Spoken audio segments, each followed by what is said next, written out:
This week I talked to 3 women. Well, I talked to a lot more than that, but I'm going to tell you about 3 of them. And compare the way that they did clinging. So one of them did too much clinging. So no matter how much attention, love, understanding she got, she wanted more time, more attention, more. She wasn't feeling what she was getting. So too much clinging, mostly because of the way that she did it. Used it like a drug. So she would cling to feel better for a second and then have to call back 10 minutes later because it had worn off. Not healthy kind of clinging. Second person did too little. Has been told all of her life that she's not worthwhile. Well, the first person had too, but her response was to believe that clinging is bad, and so she just shrinks and never gets attention from anybody. So I met with her in person and just poured attention all over her, talking, touching, just she needed to feel more precious, more important, just more. In fact, I taught her how to cling like a baby monkey clings to his mother. You watch a mother swinging through the trees, and despite what I assume to be significant G-forces, here's this little baby just hanging on and not falling off. Some of us need to learn to cling like that. We've never been able to cling. The third had more experience, to be fair, and did it just right. At times would cling a lot, would send 20 texts in an hour, but then take that love that she got and burst into song, if you like, loving somebody around her, moving forward, kind of like the 3 bears and the porridge, the too hot, too cold, and just right. Clinging is unhealthy when we cling to somebody who doesn't agree to it, doesn't have it, and you don't learn from it. Clinging is healthy when somebody agrees to let you cling, when they have it to give you, and it's all 3 of these. You learn something. Many people hang on, but they don't trust and remember it. So they find it. We talk about this all the time. Find it, trust it, remember it, share it. Many people are good at finding it, but then they just go from conference call to conference call to conference call, and they get mountains of it, but they don't trust it, they don't remember it, and that kind of clinging turns real love pretty much into imitation. So it's about learning how to cling in a healthy way, and then clinging is actually necessary. Like the lady that I taught to cling more, she never felt important enough that she could cling. Anytime she tried to cling to her parents, for example, they were always too busy and just sort of just push her off, push her away. So she learned that she was worthless. She needed to learn to cling to somebody who said, just cling all you want, honey, until you understand how important you are. Then clinging's good. Here's somebody who says, would you be willing to talk about inferiority and superiority, and why some people seem to favor the one over the other? Is it that underneath all the superior feelings people have, there's really a fear that they're inferior? Why do we all have such a strong urge to compare ourselves with others? Do people who are raised by overprotective parents tend to feel inferior, and those raised by more critical, absent, or abusive parents tend to feel superior? Or is that too simplistic? Well, for one thing, that's way more than one question. So let's look at them individually. Inferiority versus superiority. They're both lies. They're both one side of a counterfeit coin. Both are defending ourselves and getting a false sense of worth. So the first thing that happens is we don't have enough love in our lives. And then pain follows. Always, every time. You can memorize that sequence. Don't get enough love, pain, poof. That just happens automatically. We don't think about it.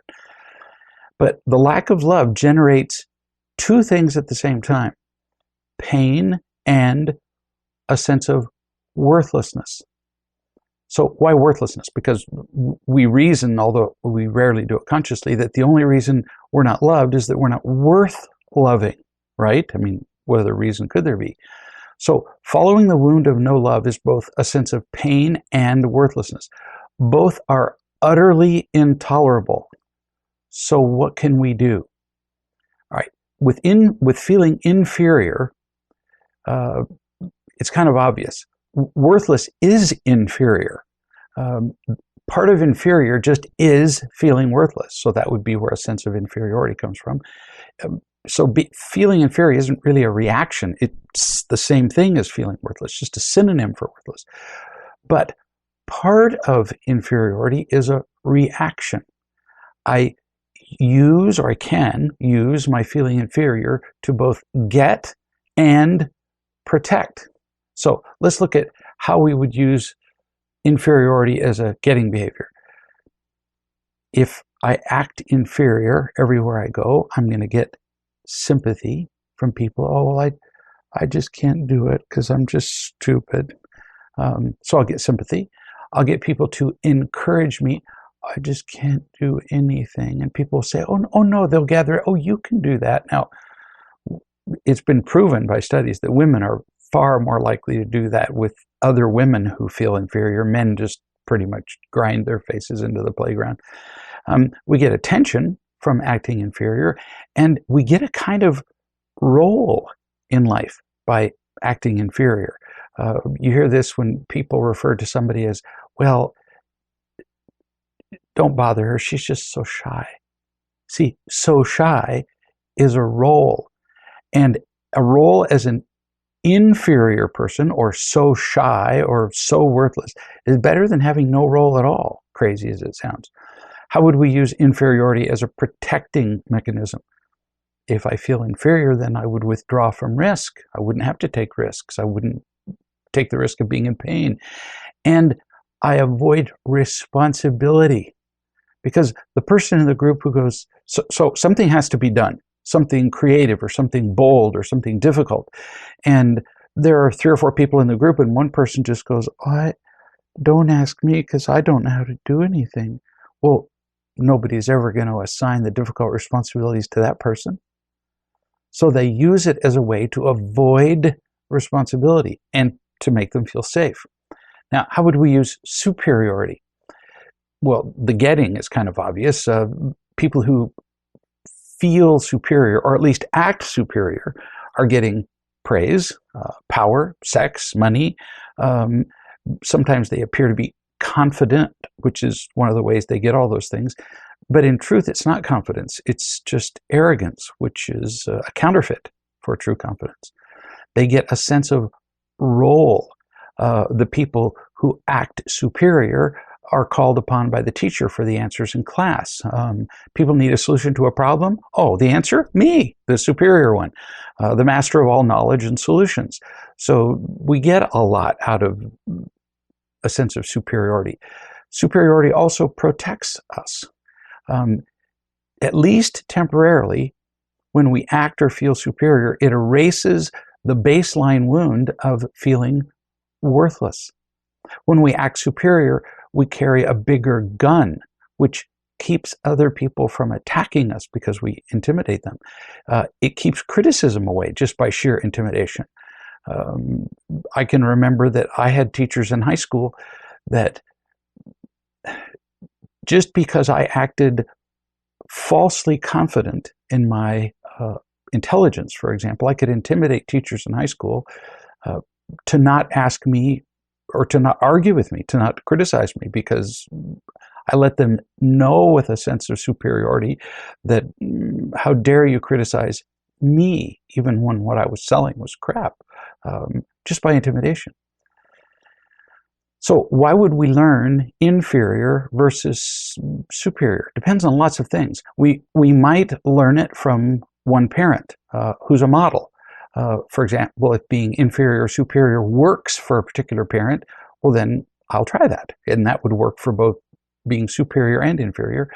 We might learn it in response to a parent, not imitating the parent, but responding to one.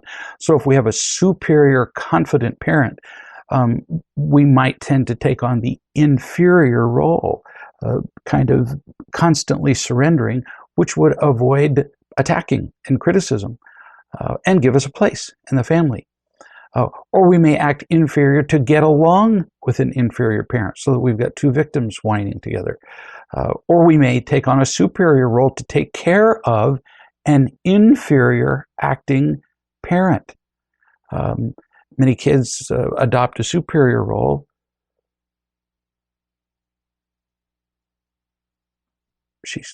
It's okay.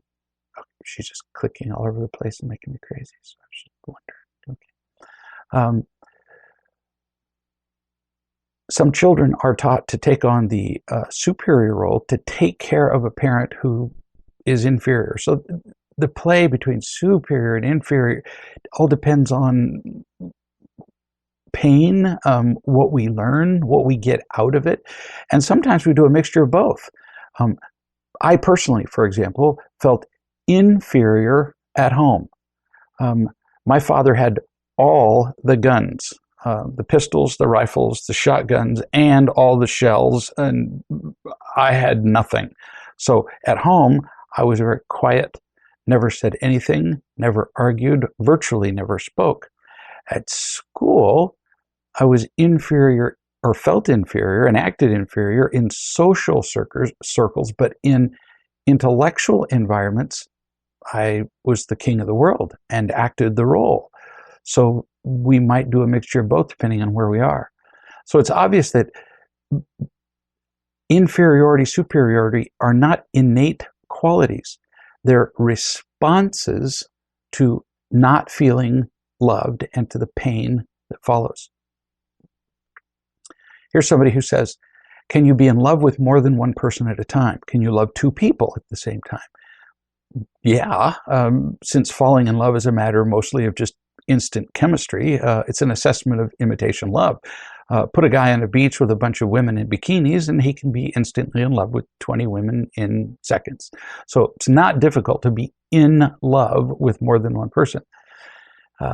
The writer goes on to say, sometimes I found myself torn between two lovers. That's a song, I'm pretty sure. Torn between two. It sounds like it should be the name of a song or at least a romance novel. But isn't true love a total commitment and a devotion to one person? So if I'm in love with two people, wouldn't I need to step back and decide which person to commit to? If you're in love, rather than stepping back and making a decision which of the two people you're in imitation love with, if you're in love, you really need to start over. Start learning if you're really being loving at all, and learn what love is, and if the other person can be. And if you're not capable of unconditionally loving, you need to get out of all relationships completely unless you're married to them. It takes time and practice to do real love. So when people say, well, I'm in love with both of these women, what do I do? Leave them both, because you don't know what you're doing. To be in real love with two women and committed to both of them never happened. This is from a woman who's had a lifetime of fear and anger, scary anger. Not her fault. Not saying she's worse. It's just that her particular brand of anger is kind of a flaming anger, scaring other people and herself. She's walked a lot of rocky roads. She's had lots of calls. She's talked to a lot of coaches and wise men and women. She's been to multiple retreats. She's been to an intervention. It has simply taken a lot to heal her wounds. This is not a judgment of her. She wrote this: yesterday was amazing. Mostly a success, but I did have one outbreak of fear that resulted in embarrassing consequences. I can clearly see how, one, fear makes it impossible to think clearly and will actually propel me toward the wrong choice rather than the most effective one. Good lesson. 2, compulsively trying to force something to work out of fear just doesn't work. Things work better in a relaxed feeling state. 3, because things work better in a relaxed feeling state, that's why it's all about the feeling, which was the lesson you told me to remember yesterday. Life is as simple as 1, 2, 3. Reduce fear, increase love, everything is better. Pretty good. None of those words were mine. I was talking to a man, recently who has for many years hated his job as a stockbroker, we'll say. Doesn't matter what it was. And yet he's continued to do it because he's good at it. So he's good at it, so he does it to earn money, but he hates it.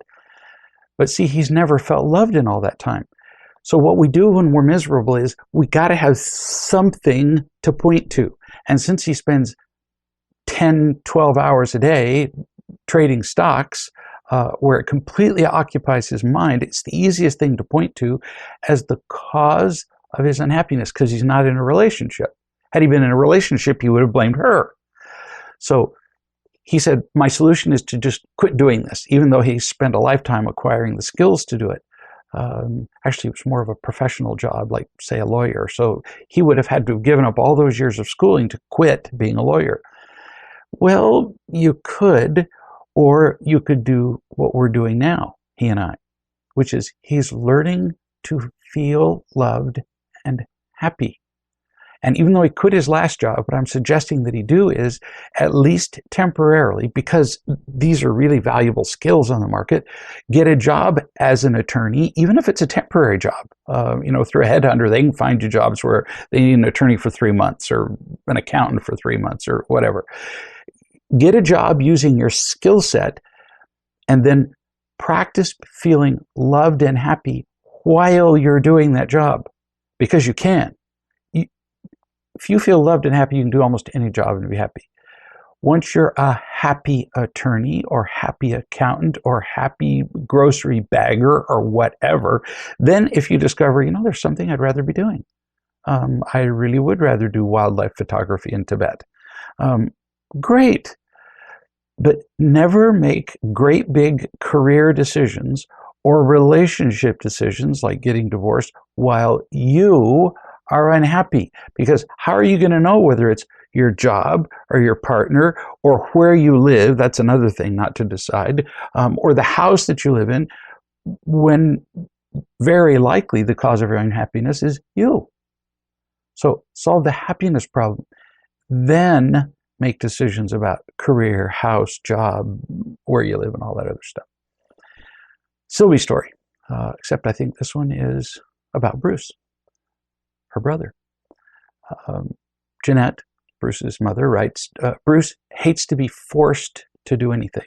Parenthetically, let me add that children are very sensitive to any violation of the law of choice.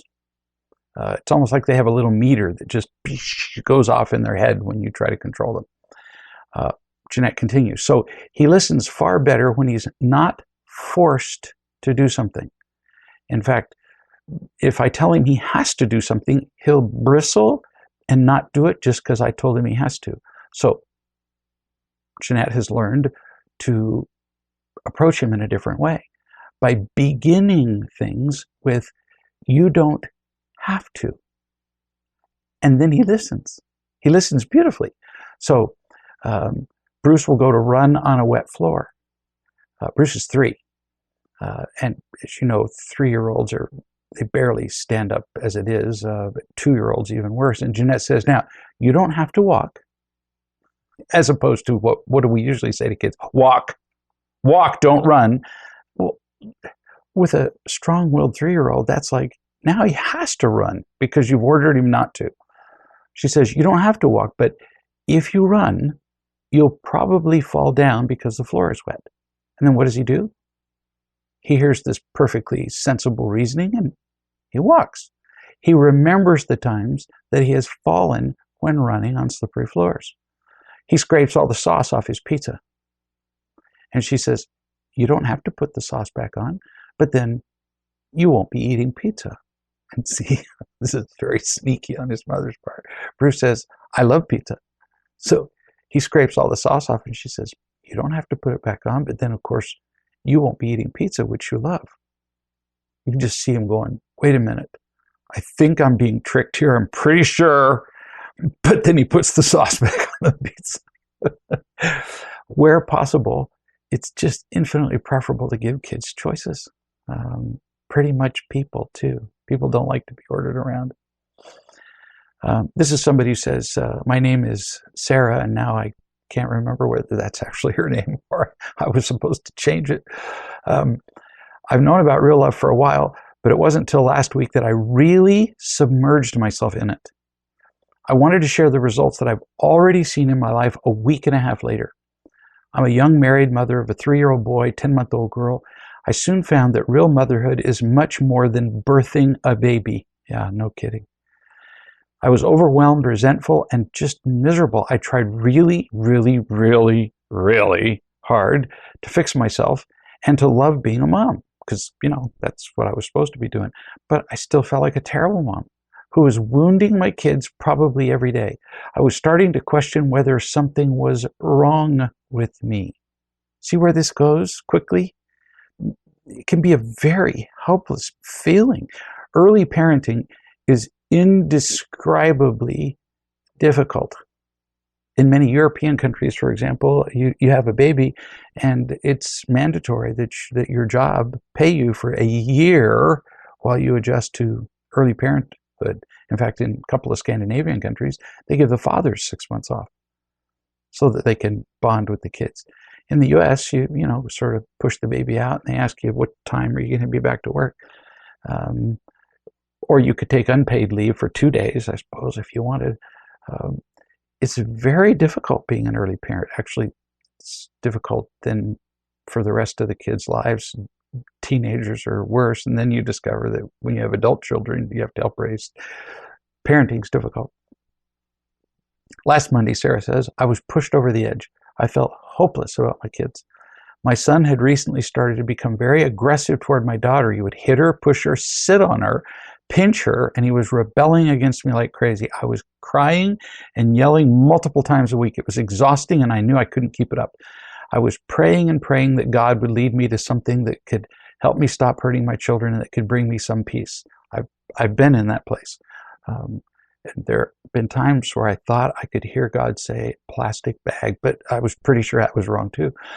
In the middle of one prayer, Sarah says, I suddenly realized that I had already been introduced to the answer to my prayer, but that I'd been making excuse after excuse why I didn't have time. Bless your honesty, honey. This is trusting. This is telling the truth. That it was there before you all along and you'd been making excuses. Then you say, that's when I dove in head first. I read Real Love and Parenting, went on the conference calls every day, let people see me. The first week was turbulent because I was seeing myself and adopting new techniques and having one epiphany after another. It was emotional. And that is when people quit. Right when they're about to break through to the other side and experience the peace that comes from feeling loved and being loving toward their kids, when they're going through the emotionally turbulent transition, that's when people quit. Same in marriages and everything else. We go, oh man, this is too hard. Drug withdrawal, withdrawal from any addiction. Right when it becomes difficult, we quit and go back to using. You continue. Even though I have a long way to go, I'm seeing results that I scarcely believe could happen in a week and a half. In a week and a half, my son is rarely picking fights with my daughter anymore. This is from the kid standing on her and punching her, which is not all that great for a 10-month-old. Even when he does, the quarrels are much easier to stop. He's even bringing her toys to play with. He's willing to share his belongings so long as he isn't using it at the moment. And he's even starting to play with her a bit. It's huge, huge progress. My love tank doesn't get emptied as quickly, and it's easier to be a better mom. This is a great cycle to be in. I mean, how cool is this? You simply did what it took, as opposed to, well, I tried. I've lost track of how many times people have said that to me. Well, I tried. Well, how long did you try it with your kids? Oh, I tried the principles for 2 days, and I want to go, oh, wow, 2 whole days. Um, it's not about how long you tried. You do it until it works. And you did. You didn't quit. You say, it almost feels too good to be true. I'm not used to peace and happiness being a norm. Sometimes I still find myself falling back into fear that I'll mess up. You have a right to feel some fear about it, because you will fall back into fear from time to time. But then you reach out, you get reminded, you get help, you find that you're not alone. Most people fall back into fear. Actually, everybody does from time to time. But many people fall back into fear and they never recover. They become frightened and go, well, that didn't work. Kind of like learning to play baseball and missing the ball the first time and going, well, that doesn't work. You can't hit a ball with a bat. No, you keep at it until you learn how. So just remember the way you feel now. This isn't some hypothetical, this isn't some theory. Remember the love. You're feeling it now. Remember the peace, and ask yourself whether you want this or the old way. It gets much easier. I don't feel tempted to use drugs. I used to, but I remember how it felt. Do I want to feel peaceful and happy and live with the Queen of the universe, or would I rather be unconscious and unaware most of the day and be by myself? This is really not a tough choice. You say, I have fear that this is all a phase, like other things I've tried. Fear that I'll drop the ball, fearing about when the next fight is going to break out. I'll just keep filling my love tank and getting used to accepting peace as my reality. I'm so hopeful that peace is going to be my new normal. This is a great way to say it. When I've spent much of the day today with a lovely woman who has figured out that peaceful and happy can be home, normal home, as opposed to the crazy chaos of the world, which out in the world is normal, but miserable. Normal just means most people do it, but it doesn't make it right. And we look around and everybody around us is crazy and unloving, so we figure, well, what could be wrong with us? Everything, and the rest of the world too.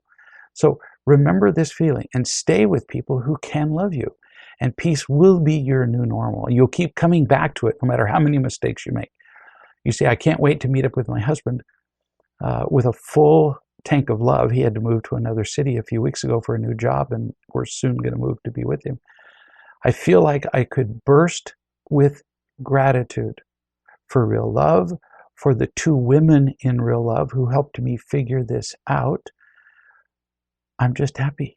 My kids can be saved from a lifetime of fear and pain, and I can possibly live the rest of my life with more peace and happiness. I mean, woohoo, huh? This woman isn't smarter than anybody else, not better than anybody else. She just decided to wake up one day and do what she learned instead of just talking about it and complaining.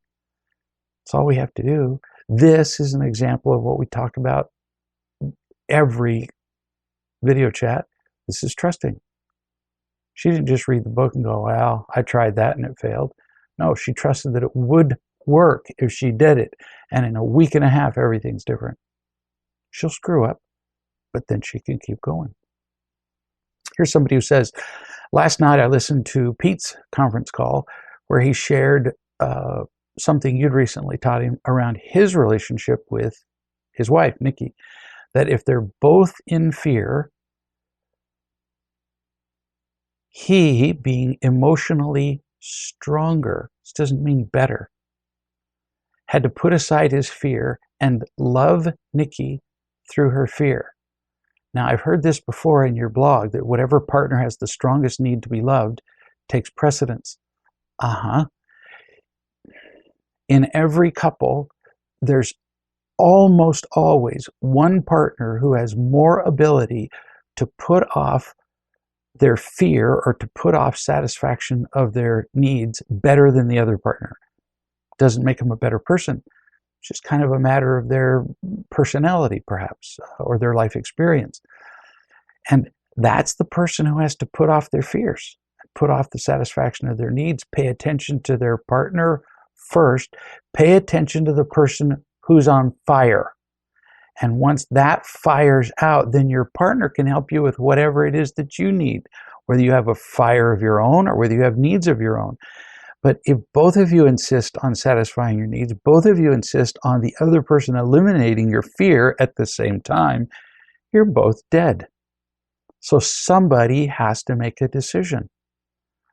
This is true in many conflicts, in business and between countries. Somebody has to make the decision that they're going to make the loving move first. And in this case, it might have to be you in your relationship. It's about what works. It's not about fairness. If your goal in life is justice or fairness, you can just kiss happiness goodbye. I would way rather have happiness than fairness. This person who's writing says, I've tried many times to do this, but more often failed than succeeded. And I've mostly resorted to keeping quiet, being wrong, remembering love, all of which takes a while, depending on how insane I'm feeling at the time. Last night, however, straight after the call, my husband, Mark, was irritable and snipped at me. I asked him if he was all right in that way that says, what's wrong with you? You know, everybody's done this. Are you okay? Which is a dismissive way of saying, do you have to not be okay? Am I going to have to do something here? So you say you inquired after your husband's well-being, but you didn't really mean it. But then I stopped myself. I put my hand on his knee and I asked him if there was anything I could do. Now see, that's quite a different approach. What can I do? Not just, what's wrong with you now? Which doesn't come across loving, let me think, ever. He sighed and he said, oh, I'm just tired. So I got him a drink. I got him something to eat. And I could feel the tension just seep out of him. Why? Because he was thirsty and hungry? No, because you paid attention to him. You continue. Best thing is, I lost any feeling of indignation around the fact that he'd snapped at me for no reason.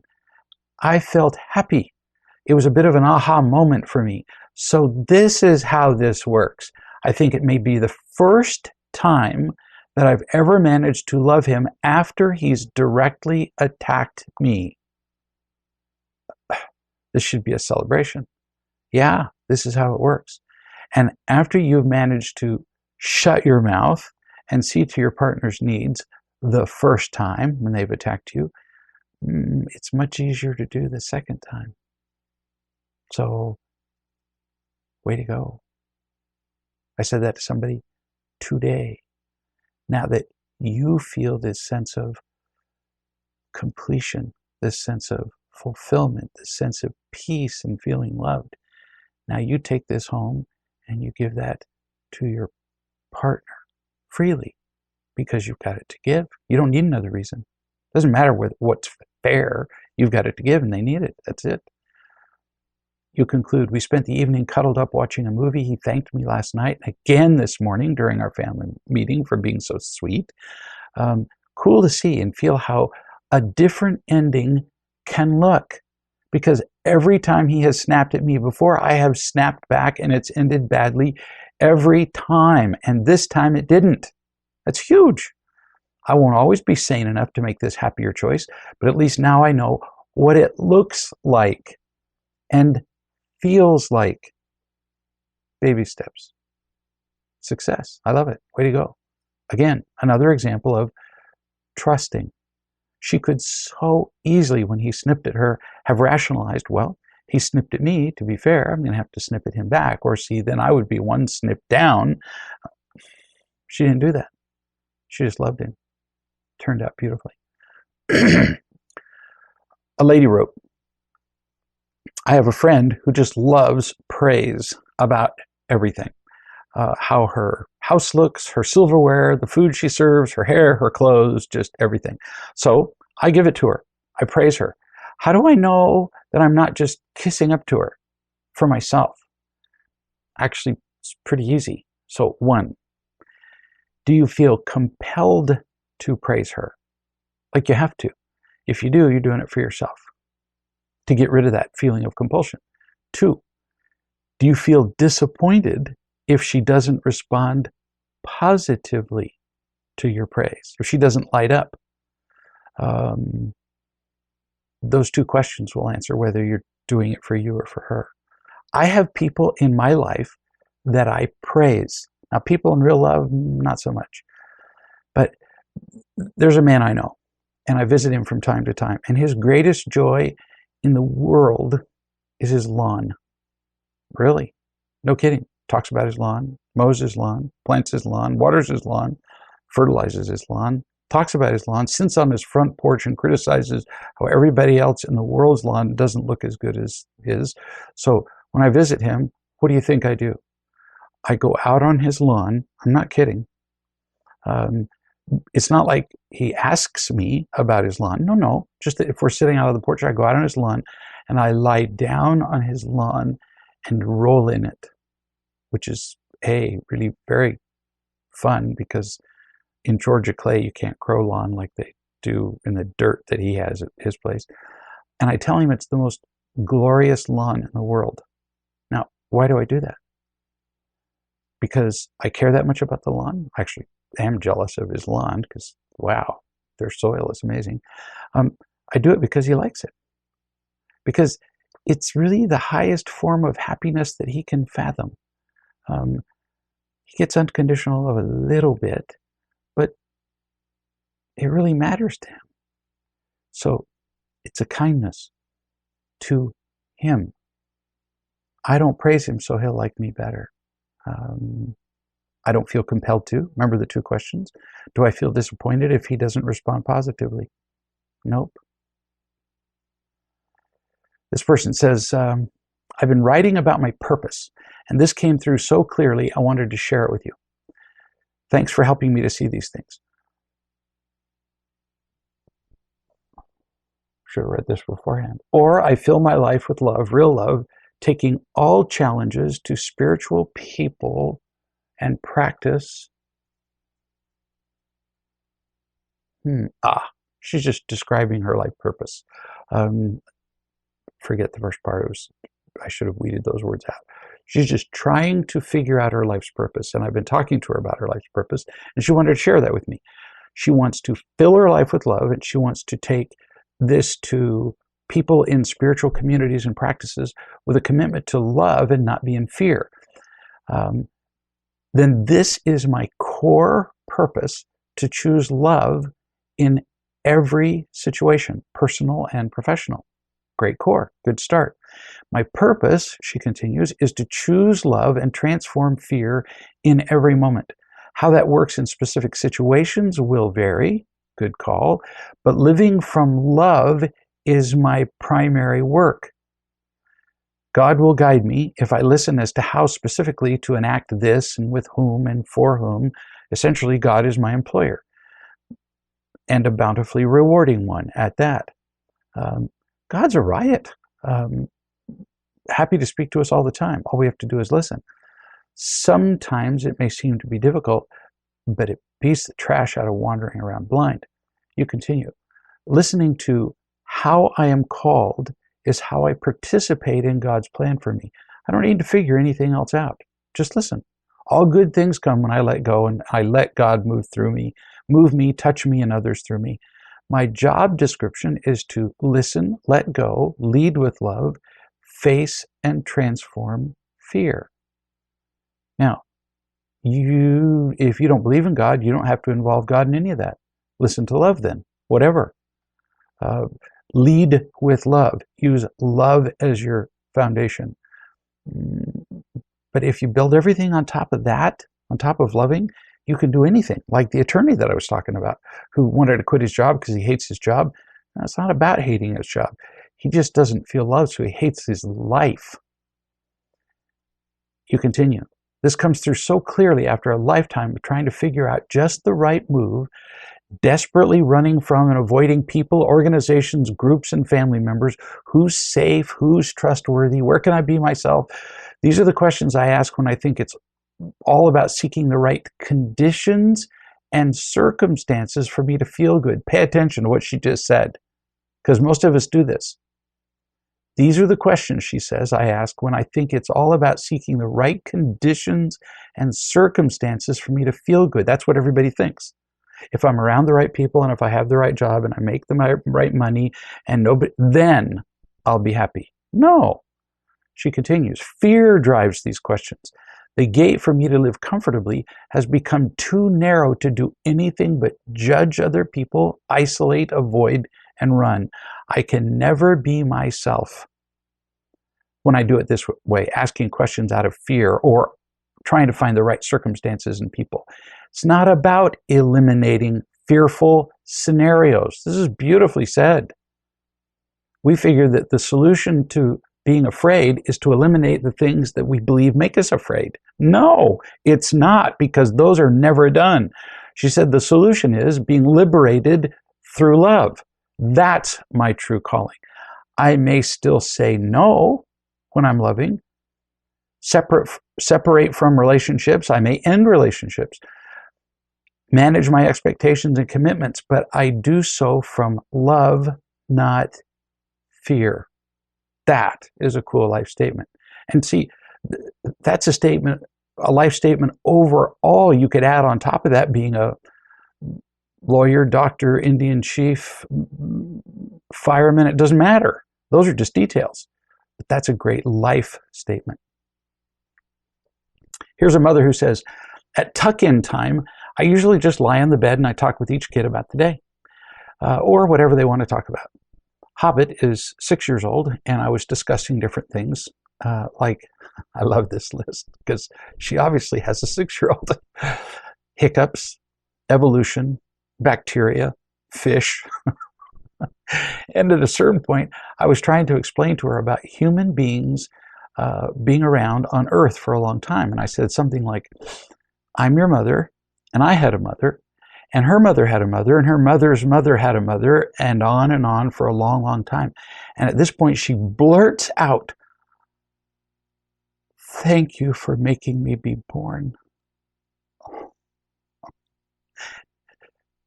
All the changing of diapers becomes worth it right about there. She said, thank you for having me. I'm happy to be alive. Oh, she's only 3 years older than Bruce. Maybe I could connect them at ages 3 and 6 and they get to know each other, begin to date. This kid is so awesome. She feels very deeply and can get right to the things that really matter. I mean, what else was there to say after I'm grateful to be alive? I gave her a big hug, lots of kisses. She went to sleep. That's a sweet bedtime. That's how you can put kids to bed, as opposed to yelling and screaming and go back to bed. And no, by being loving. Here's a woman who wrote, the past few days, I've had an old friend visiting with me. Haven't seen her in years.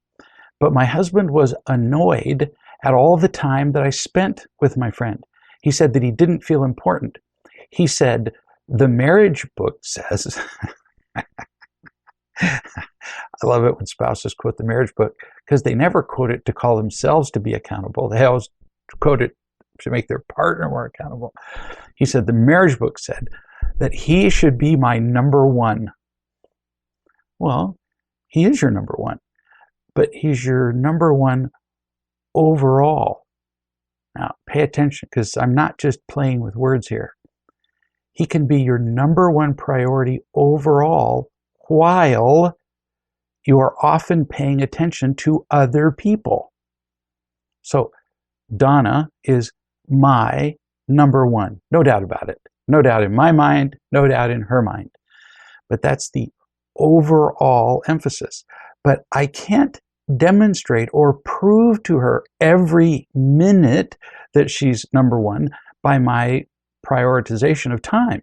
Because it turns out that I actually have other things to do than simply worship her, although that would be a day well spent. I have other things to do with other people, like this call right now. Right while I'm talking to you, I'm focused on you. And I'm not focused primarily on her. So she is number one overall. But you can't spend every minute with your husband proving to him that he's number one. You prove it by your overall attitude. And that's up to you. Your proof is not dependent on your husband believing you. No, you need to feel confident that you've made him number one. But that's a determination you make. If he then just complains, because I've known spouses who complain, like yours is right here, about every minute that their spouse isn't worshiping them, and then saying, well, see, I'm not number one. No, you just defined incorrectly what number one means. So if he requires your every minute to prove that he's most important, you're not partners anymore. You're a slave. And you'll never succeed in proving it to him anyway. In fact, as soon as a partner requires proof, you lose. So you make him your first priority, and then it's up to him to believe you. You can't make him. If he doesn't believe you, then you keep loving him, but don't keep proving it. You can't be with him when you're taking care of your child. You can't be with him every minute when he's at work or when you're working. You can't be with him for every minute when your friend is there. It turns out you have other elements of your life. You can't be with him when you're climbing a mountain and anchoring a piton in rock. You just can't be with your partner every second. But that does not detract from his being number one overall. Something for us to remember as partners, eh? Here's somebody who says, my friend held a debut for a musical album that she had produced. I was invited, and so I invited my husband, Jack, to come with me. He was like so-so about going because he thought, I'm not going to like the music. And I was honest with him. I agreed that he probably wouldn't like the music, but that he was welcome to come along with me just for fun, just so we could be together. So he said he'd go. It's never about the event. It's not about what you have in common. It's about being with your partner. He agreed to go for that reason, at least partially. Did he have to agree?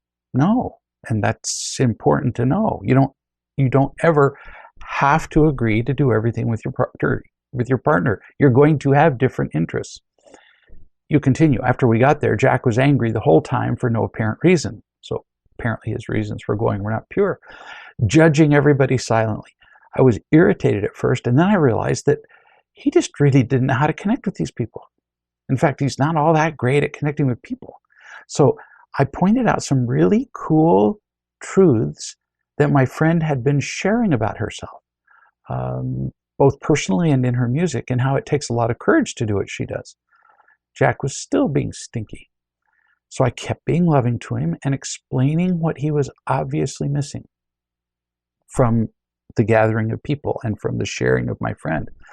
And I pointed out that his perspective was keeping him from connecting with a lot of stuff, with the people, with feelings. Finally, because I wasn't irritated, he said, explain it to me again.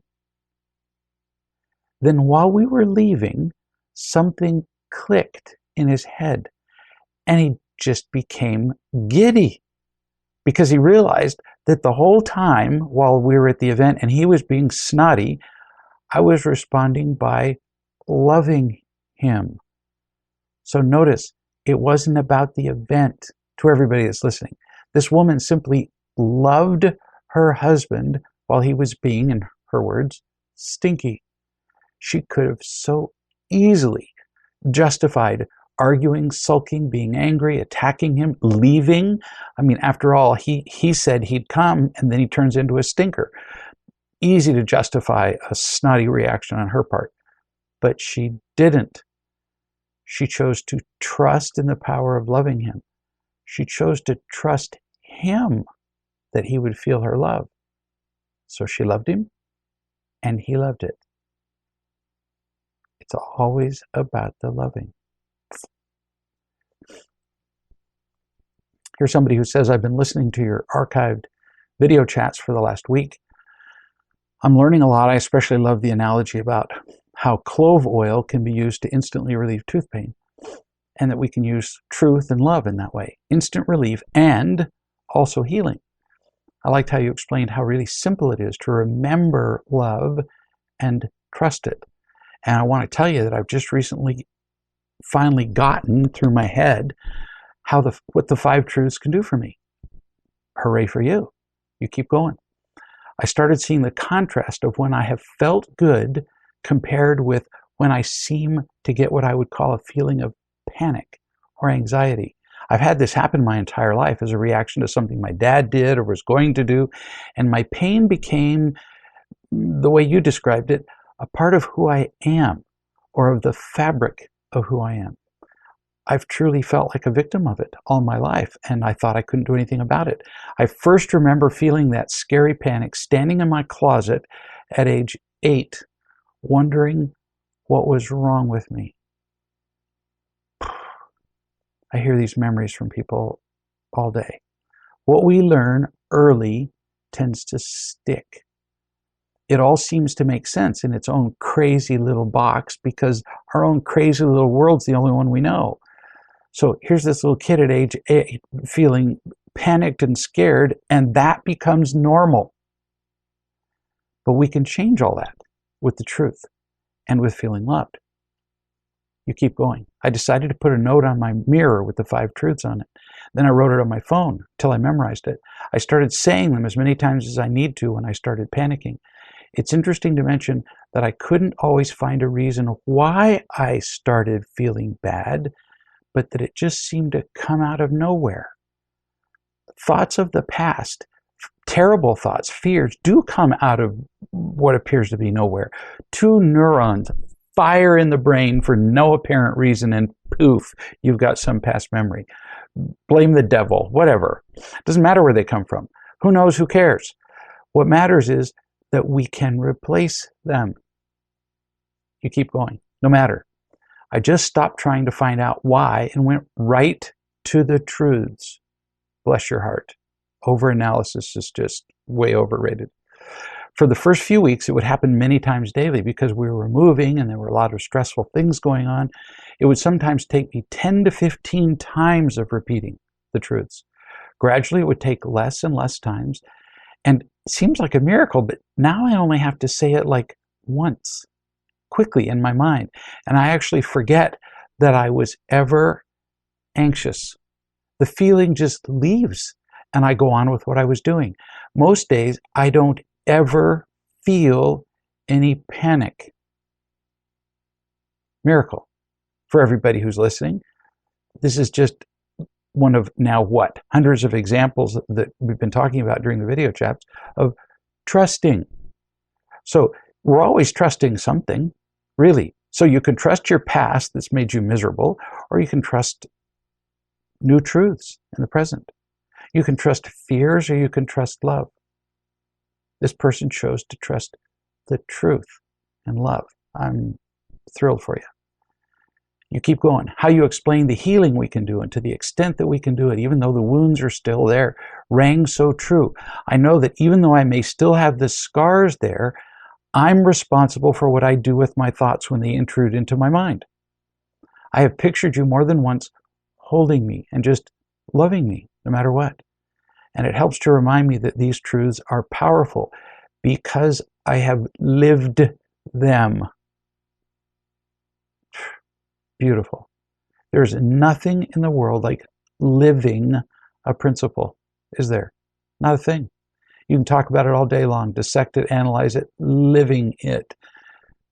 Way to go, kid. Here's somebody who says, I'm from China. I've been raised to perform.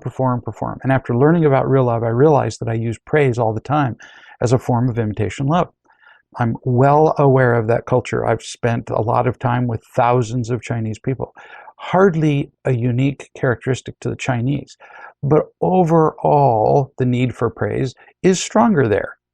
There is more of a performance-based society. Even stronger there is the need to avoid the loss of praise or approval.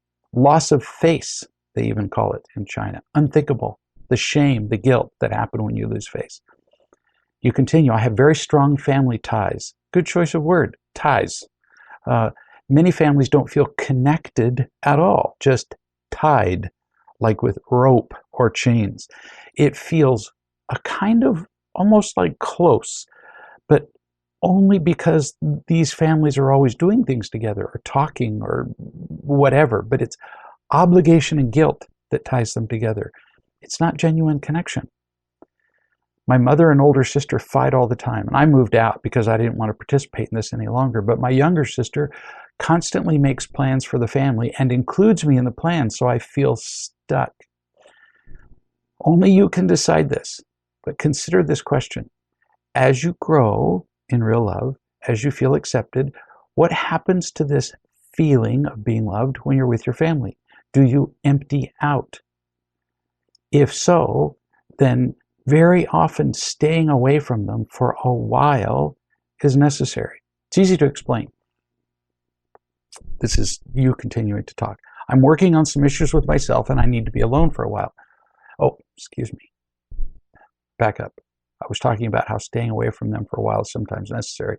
Now I'm going to give you the words to explain this to your family, because your family's not going to like this decision. You just tell them, I'm working on some issues with myself and I need to be alone for a while. It's not your fault. I just need some time by myself. And I'll let you know when I can resume contact. That's it. That's the whole explanation. Don't answer any more whys. If they keep asking you questions, you just say, that's the whole explanation. If you answer their questions, they'll get you off track. They will get you to accuse them of being the problem, and then you're dead. And then you have to make no contact because it's essential for you. No emails, no texts, no nothing. Because as it is, everybody is drowning. This isn't punishment. You're not hurting them. Everybody is drowning, and somebody has to get out of the water. Your family culture is guilt and more guilt spiced with obligation. It's not healthy. Your sister continues to make these plans because you show up. So without meaning to, you reward the family's manipulations, so they will keep doing it. If you stop, eventually they'll get the picture. I've helped hundreds of people do this. You're not throwing them away forever. You're throwing them away till you feel healthier. They'll be mad. They'll guilt you. Stick with people who can love you. Not just avoid people who hurt you. Not just neutral people. Stay around people who can nurture you. Get as much personal touch as possible. Because you've lived in a family of guilt and obligation, it's very unlikely you've had much personal, actual touching, especially one-on-one, and especially with other men. So it doesn't get confusing for you with women. You do this and you get healthy yourself, and then you'll know when you're ready to spend more time with your family. And then it won't bother you that they do what they've always done, because you'll be filled up. Because you will have done what we've talked about countless times. You find love, you trust it, you remember it, and then eventually with your family, you can share it. But you got to do the first 3 steps first, or you'd just be woefully unprepared. We all need to follow the same pattern. It's been fun. We'll see you in a week.